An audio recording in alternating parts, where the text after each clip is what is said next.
नमस्कार खम्मा गणी केम छो। मतलब आज का जो मैच है वो है राजस्थान और गुजरात के बीच में और आप देख रहे हैं क्रिकेट का सबसे मन पसंदीदा शो रनबाज। और मेरे साथ है मेरे सहयोगी नवेदू। तो जो कल के मैचेस थे, जो अपनी प्रेडिक्शन थी, वो दिन ब दिन एकदम सही नजर आ रही है। कल हमने बोला रहाणे अच्छा खेलेंगे, खेले। कल हमने बोला रिंकू और अय्यर का भी बल्ला चलेगा, वेंकटेश अय्यर का, उनका भी बल्ला चला। और आखिरकार जो हमारी प्रेडिक्शन थी कि कल लखनऊ जीत जाएगी, वो भी जीत गई। और जो शाम की मैच की हमारी जो प्रेडिक्शन थी कि उसके अंदर चेन्नई नहीं चल पाएगी और आखिरकार चेन्नई को फिर से हार का सामना करना पड़ा। तो क्या अपडेट है और क्या अंदर की ऐसी चीजें हैं जो सुन के दर्शकों को ये लगेगा कि भाई ये मैच के अंदर आखिरकार हो क्या रहा है। देखिए, सबसे पहले बात करते हैं थाला फॉर रीजन। कल हम लोगों ने बात की थी कि पंजाब जीतेगा और मैंने कहा था कि शशांक सिंह बड़ी पारी खेलेंगे, उन्होंने अर्धशतक बनाया। उसके बाद आप पहले धोनी पे बात करते हैं। कल आखिरकार MS धोनी पहले बल्लेबाजी करने आ ही गए। कई मैचों से उन पर सवाल उठ रहे थे कि धोनी लेट बल्लेबाजी करने आते हैं, 9 नंबर पर बल्लेबाजी करने आते हैं, तो वो 5वें नंबर पर आए। मुझे इस बात की बहुत खुशी हुई। वो जिस तरह से उन्होंने शुरुआत की, बैटिंग की, पहले तो 2-4 बॉल जो उनका अंदाज होता है प्रॉपर MS धोनी, वो नजर आया। फिर उन्होंने शॉट भी लगाया, लेकिन पता नहीं चेन्नई के फैंस के अरमान जो हैं वो दिल के आंसुओं में बह गए। वो हर मैच में धोनी से एक्सपेक्ट करते हैं और सबसे ज्यादा खुश अगर कोई हुआ था तो रायडू।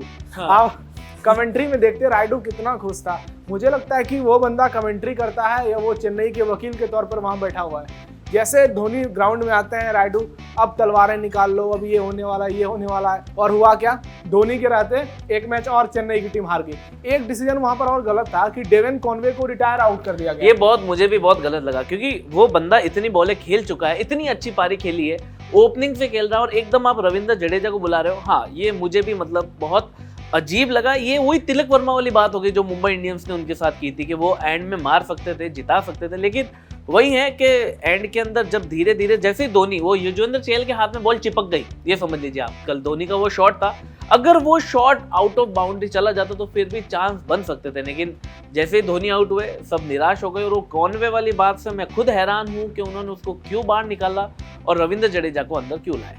जी देखिए, ये MS धोनी की बात तो हो गई लगभग, और चेन्नई की ये चौथी हार थी। चेन्नई की टीम का इस बार प्रदर्शन इतना बुरा है कि जितने भी उनके फैंस हैं, अब वो मान चुके हैं कि इस साल IPL में सिर्फ उनको एक ही चीज करना है, ट्रेंड कराना है, थाला फॉर ए रीजन। टीम जीते या हारे उससे कोई मतलब नहीं है।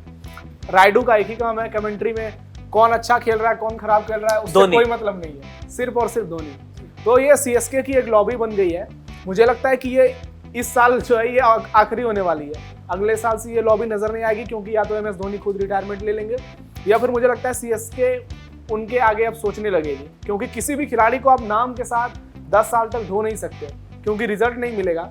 मालिक जो है उन्होंने इतने पैसे टीम में खर्च किए हैं, कई बेहतरीन खिलाड़ी हैं उसमें। ऋतुराज गायकवाड़ को इस बात के लिए कप्तान बनाया गया कि वो आएंगे तो टीम में एक नया क्रांति लेकर के आएंगे, लेकिन टीम तो ऐसी क्रांति आई है कि टीम 5 में से 4 मैच हार गई। वहीं आप कल के मैच की बात करिए, प्रियांश आर्या की बल्लेबाजी, धोनी से यहाँ शिफ्ट होते हैं। दिल्ली का एक लड़का एक मिडिल क्लास फैमिली से निकला हुआ और उस मैच में शतक लगा देता है सिर्फ 39 बॉल में। जिस मैच में एक साइड से विकेट गिरती जा रही है और प्रियांश आर्या ने कमाल कर दिया। तो उसके बारे में बताइए भाई।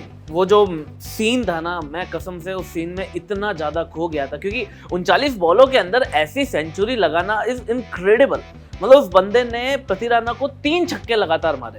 क्या तो वो बैटिंग करे जा रहा था। मतलब मेरे को RCB का एक मैच याद आता है जिसमें क्रिस गेल ने 175 रन बनाए थे और बहुत उम्दा पारी खेली थी। उस बंदे ने 30 गेंदों में अपनी सेंचुरी बनाई थी। और उसके बाद अगर कोई क्रिकेट देखने को मिला है, एक यंग खिलाड़ी निकल के आता है, हर कोई उसको खड़ा होकर सल्यूट मार रहा है, क्योंकि 39 गेंदों में सेंचुरी बनाना प्रियांश आर्या के लिए एक बहुत बड़ी बात है। उसका सीधा ही इंडिया के लिए दरवाजे खुलना, एक प्रकार से सीधा दरवाजे खुलने जैसा ही उसके लिए है। और उसकी जो बल्लेबाजी का एक ग्राफ था। हाँ, एक कैच उसका छूटा था बीच में, अगर वो पकड़ा जाता तो ये चमत्कार नहीं होता। लेकिन अगर आप कैच छोड़ते हो तो आप मैच हारते हो, ये कल के मैच में भी हमने देखा। लेकिन जो उस बंदे की बल्लेबाजी थी, उस खिलाड़ी का जो एक पैशन था, वो खेलने का एक तरीका था, वो बहुत ज्यादा यूनिक था। और प्रियांश आर्या से मैं सच में मैं पहले दिन से, जब पंजाब के मैचेस थे, मैं पहले दिन से इस बंदे को पहले मैच में भी बहुत अच्छी बल्लेबाजी। और सबसे खास बात है कि ये खिलाड़ी अभी तक इंडिया में क्लास A के मैच नहीं खेला है, रणजी ट्रॉफी में नहीं खेला है, किसी बड़े डोमेस्टिक लीग में नहीं खेला है। दिल्ली प्रीमियर लीग से इनकी पहचान बनी जब इन्होंने 6 बॉल पर 6 छक्के लगाए, तब से ये नजर में आए और फिर इन्हें 1 करोड़ से कुछ ज्यादा रकम देकर के पंजाब की टीम ने खरीदा और पहले मैच में इन्होंने अपना झलक दिखा दिया था। उसके बाद कुछ मैच फ्लॉप रहे, हालांकि कल जिस तरह से बल्लेबाजी की वाकई में वो लाजवाब बल्लेबाजी थी। और देखिए कि प्रेशर कितना होता है जब आपके पीछे विकेट कीपिंग MS धोनी जैसे बड़े दिग्गज कर रहे हो, वहां पर उस सिचुएशन में कितने काम होकर बल्लेबाजी किया उन्होंने।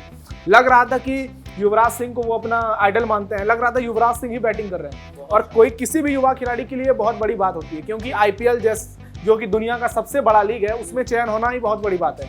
और वहाँ एक ऐसा खिलाड़ी जिसका क्रिकेट का कोई बैकग्राउंड नहीं है, दिल्ली जैसे जगह से वो निकला, उसको मूलभूत सुविधाएं भी नहीं मिली थी। उनके कई इंटरव्यूज मैंने देखे, उनके मम्मी पापा टीचर हैं, तो वो बताते हैं कि उनके पिताजी का एक इंटरव्यू देख रहा था कि बहुत बार ऐसी घटना हुई थी कि उनके पास पैसे नहीं थे कि वो अपने बच्चे को क्रिकेट की बहुत अच्छी टीचिंग दे पाएँ। इन सब चीज़ों से बाहर निकले और जिस तरह से कल बल्लेबाजी की, मतलब कहें तो पूरा विश्व जान गया कि प्रियांश आर्या नाम का एक खिलाड़ी है जो भविष्य में टीम इंडिया के लिए युवराज सिंह बन सकता है। जी बिल्कुल, यशस्वी जायसवाल बहुत अच्छे लेफ्ट हैंडर बैट्समैन है, अभिषेक शर्मा जो भी ओपनिंग में बहुत अच्छे करते हैं। अब इनके बाद अगर कोई एक और युवा खिलाड़ी का नाम अगर इस लिस्ट में जोड़े तो एब्सोल्युटली प्रियांश आर्या है। चलिए अब नजर करते हैं खम्मा गणी और केमछो के बारे में, राजस्थान और गुजरात के बारे में। एक इनकी मैं कल देख रहा था, हेड टू हेड रिकॉर्ड देख रहा था। इनके एक हेड टू हेड रिकॉर्ड के अंदर जो इनके टोटल लास्ट मैच 7 मैच खेले गए हैं, उसके अंदर से गुजरात 6 जीता है और राजस्थान सिर्फ 1 जीता है। तो आज मुझे कहीं ना कहीं ऐसा लगता है कि राजस्थान ये मैच पलट सकता है। हाँ, हालांकि राजस्थान अपने मैचेस जीतता हुआ रहा और गुजरात में भी मियां मैजिक बहुत अच्छे से चल रहा है, लेकिन मुझे ये लगता है कि आज का ये मैच शायद राजस्थान अपने पक्ष में कर सकती है, क्योंकि इस बार IPL में उलटफेर देखने को मिल भी रहा है। आपने देखा कि CSK के घर में जाके RCB CSK को हराती है, वानखेड़े में जाके मुंबई को हराती है, ईडन गार्डन में जाके कोलकाता को हराती है। तो इस बार हो सकता है कि आज संजू सैमसन की जो सेना है वो दुनिया के सबसे बड़े स्टेडियम में जाकर शुभमन गिल की टीम को हरा दे। जी, इनके प्लेइंग 11 देख लेते हैं। जो प्लेइंग 11 में टॉप ऑर्डर में है, शुभमन गिल कप्तान है, जॉस बटलर है, साई सुदर्शन है, बहुत अच्छा प्रदर्शन कर रहे हैं। एक यंग खिलाड़ी, इतना शानदार प्रदर्शन, इतने यंग, इधर शुभमन गिल भी है, जॉस बटलर का एक्सपीरियंस भी इन लोगों को मिल रहा है। इनका जो मिडल सनराइजर्स की बात होती है टॉप ऑर्डर की, लेकिन मुझे लगता है कि इस सीजन सबसे कंसिस्टेंट अगर किसी टीम का टॉप ऑर्डर रहा है तो वो इसी टीम की, गुजरात की टीम कर रहा है। इनका जो मिडल ऑर्डर है उसमें शाहरुख है, गेन फिलिप्स है, वॉशिंगटन सुंदर है, राहुल तेवतिया है, राशिद खान है। राशिद खान पे आज कहीं ना कहीं नजर रहेगी क्योंकि इनका वो अफगानी जादू चल नहीं पा रहा है, तो उस पर आपका क्या विचार है कि राशिद खान का कमबैक हो सकता है? देखिए, राशिद खान एक ऐसे बॉलर हैं कि जिनसे दुनिया के बड़े बड़े बल्लेबाज डरते हैं और अभी तक IPL में जिस तरह से उनकी गेंदबाजी हुई, हर मैच में पिटाई हुई है।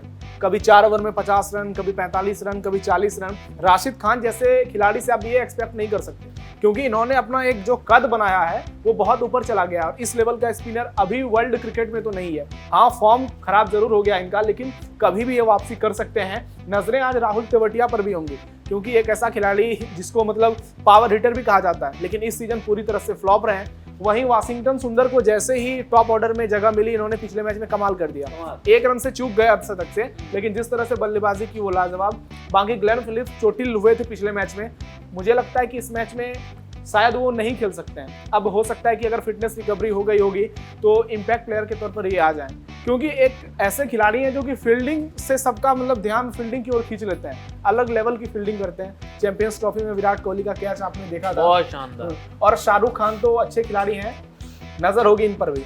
मतलब ग्लेन फिलिप्स को लेके लोग बोलते हैं कि भैया आप सारी चीजें छोड़ो, हवा में उड़ता हुआ कोई आदमी दिखे तो उसको ग्लेन फिलिप्स नाम दे दो। मतलब इतना इनका कैचिंग लेवल, इनका फील्डिंग का जो प्रदर्शन है वो बहुत इनक्रेडिबल लेवल पे रहा था। अपन ने चैंपियंस ट्रॉफी में भी देखा है और इससे पहले भी इनको देखा है, हवा में रहते हैं। दक्षिण अफ्रीका के खिलाड़ी थे जॉन्टी रोड्स, कहा जाता है कि उनसे बड़ा आज तक कोई फील्डर पैदा नहीं हुआ है। उसके बाद आप देखिएगा टीम इंडिया में एक से बढ़कर एक फील्डर हुए, जडेजा, विराट कोहली, युवराज सिंह, सुरेश रैना, उनसे पहले फिर मोहम्मद कैफ। तो उनके बाद एक दौर आया है फिर से जिसमें कि ग्लेन फिलिप्स अभी डोमिनेट कर रहे हैं पूरी दुनिया में। हालांकि कोहली और जडेजा का फील्डिंग अभी भी उतना ही शानदार होता है। हमने RCB के मैच में देखा किस तरह से विराट जब मिड ऑफ पर फील्डिंग कर रहे थे तो वो भाग के गेंद को पकड़े, उसके बाद बहुत ट्रेंड किया था उनका वो वीडियो। तो अब चलिए इनके लोअर ऑर्डर की बात करते हैं। कागिसो रबाडा, मोहम्मद सिराज और ईशांत शर्मा। मुझे कहीं ना कहीं लगता है कि इम्पैक्ट प्लेयर के अंदर प्रसिद्ध कृष्णा आएंगे क्योंकि वो कंटिन्यू अपने मैचेस खेल रहे हैं। नहीं, रबादा पर मुझे लगता है कि वो नहीं खेलेंगे आज भी। प्रसिद्ध कृष्णा तो खेलेंगे ही खेलेंगे 100%, क्योंकि उनका फॉर्म भी शानदार है। हर मैच में वो पावर प्ले में बॉलिंग करने आ रहे हैं, शुरुआत में सिराज के साथ बॉलिंग करते हैं और इस मैदान पर प्रसिद्ध कृष्णा को बहुत फायदा मिलेगा क्योंकि बाउंड्री यहाँ पर बड़ी है, लंबे कद के गेंदबाज हैं, शॉर्ट बॉल डालेंगे तो छक्के लगाना और फिर आप स्क्वायर लेग के साथ अगर फील्डिंग की शुरुआत करेंगे लेग में तो विकेट मिल सकता है वहां पर। और सिराज तो बेहतरीन फॉर्म में है ही, जिस तरह से इस आईपीएल में तो लग रहा है कि बॉलर ऑफ द आईपीएल को ये तो मोहम्मद सिराज। इकोनॉमी भी शानदार, विकेट भी लगातार ले रहे हैं और सबसे मजा तब आता है कि जब विराट के सामने बॉलिंग करने के लिए जाते हैं। चलिए, ईशांत शर्मा पे डाउट है ये खेलेंगे कि नहीं, क्योंकि लगातार पिटाई हो रही है इनकी हर मैच में।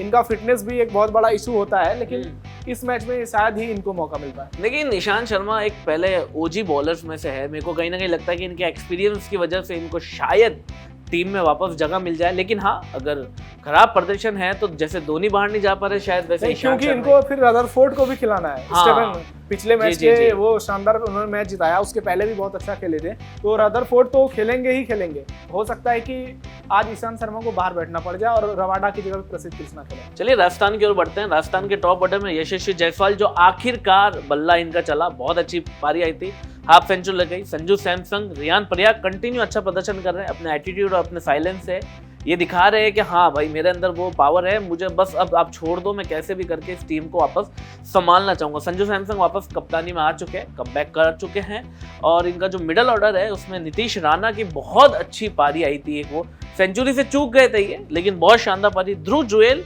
सिमरन हेटमायर, मुझे कहीं ना कहीं लगता है कि जोफर आर्चर की जैसे वापसी हुई है वहीं कहीं ना कहीं अब सिमरन हेटमायर की वापसी होना बाकी है, तो इस पे आप क्या कहेंगे? नहीं, सिमरन हेटमायर जो है वो कमाल के प्लेयर है और ऐसा नहीं है कि उनका फॉर्म नहीं दिखा है, उन्होंने पहले ही मैच में दिखाया था छक्के लगाकर। इस मैच में यहाँ की बाउंड्री बड़ी है और ये लेफ्ट साइड से बल्लेबाजी करते हैं, तो मुझे लगता है कि इस मैच में सिमरन हेटमायर का बल्ला चलेगा, क्योंकि आप दूसरी टीम की गेंदबाजी देखें, ये आएंगे बैटिंग करने के लिए मिडिल ओवर्स में, तब तक स्पिनर्स आ चुके होंगे, तो मुझे लगता है कि सिमरन हेटमायर खेल सकते हैं। लेकिन ध्रुव जुरैल पर नजरें सबसे ज्यादा होंगी, क्योंकि ये युवा खिलाड़ी जिसको टीम इंडिया में भी जगह मिली थी, लेकिन ये कुछ खास कर नहीं पाए पिछले कुछ समय में।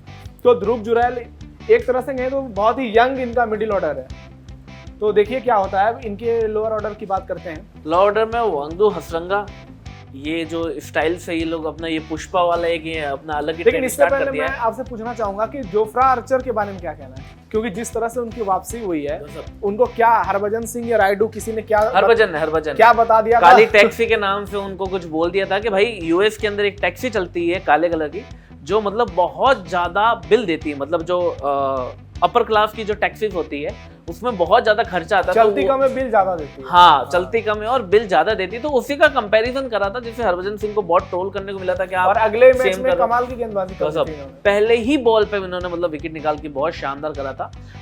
हसरंगा मेरे को लग रहा है कि इस मैच में भी चलेंगे। मुझे ये लग रहा है कि इम्पैक्ट प्लेयर के रूप में संदीप शर्मा ऊपर आ सकते हैं। नहीं, मुझे तो लगता है कि 100% संदीप शर्मा ही खेलेंगे इम्पैक्ट प्लेयर के तौर पर। महेश तीक्ष्णा का मुझे भी क्योंकि वो सालों से एक ऐसे खिलाड़ी हैं जिनको रिटेन करके रखा है राजस्थान की टीम ने, और इकोनॉमी आप उनकी देखिए बहुत शानदार, वो आईपीएल के one of the best bowler में आते हैं। अगर इकोनॉमी की बात करें, स्लोअर डालते हैं इस मैदान पर, जो स्लोअर गेंदबाज होगा उसको बहुत मदद मिलेगी, क्योंकि बाउंड्री लंबी होगी, तो वहां पे स्लोअर, वहां पे जब वो आर्म बॉल फेंकेंगे या फिर कटर डालेंगे तो दिक्कत तो ओपनिंग बैट्समैन को होने वाली है दूसरी टीम के। तो ये था राजस्थान रॉयल्स का प्लेइंग 11। आपको क्या लगता है, कहीं ना कहीं के राजस्थान का पलड़ा भारी है या गुजरात का है? नहीं, मुझे लगता है कि आज भी गुजरात की टीम ही जीतेगी। अच्छा। और शुभमन गिल के बल्ले से आज बड़ी पारी फिर से निकलने वाली। तो चलिए दोस्तों, देखते हैं कि आज का मैच कौन जीतता है। क्या गुजरात में जाके यानी अहमदाबाद के स्टेडियम में राजस्थान वाले अपने दाल बाटी चूरमा का कमाल दिखा पाएंगे, या फिर उनको फाफड़ा खम्मन से ही संतुष्टि करनी पड़ेगी? मेरे सहयोगी कह रहे हैं कि आज गुजरात जीतेगी, और आपने मेरी टी शर्ट देख ली है, मैंने पिंक पहना है, मैं अपनी कोर टीम राजस्थान रॉयल्स को ही सपोर्ट कर रहा हूं आज। मुझे कहीं ना कहीं लगता है कि राजस्थान जीतेगी। बाकी आपकी क्या प्रेडिक्ट 11 है? क्या आपको लगता है कि कौन सी टीम आज जीतेगी? कमेंट करके जरूर बताइएगा। बाकी ऐसी और खबरों के लिए कनेक्ट करें कैपिटल टीवी उत्तर प्रदेश।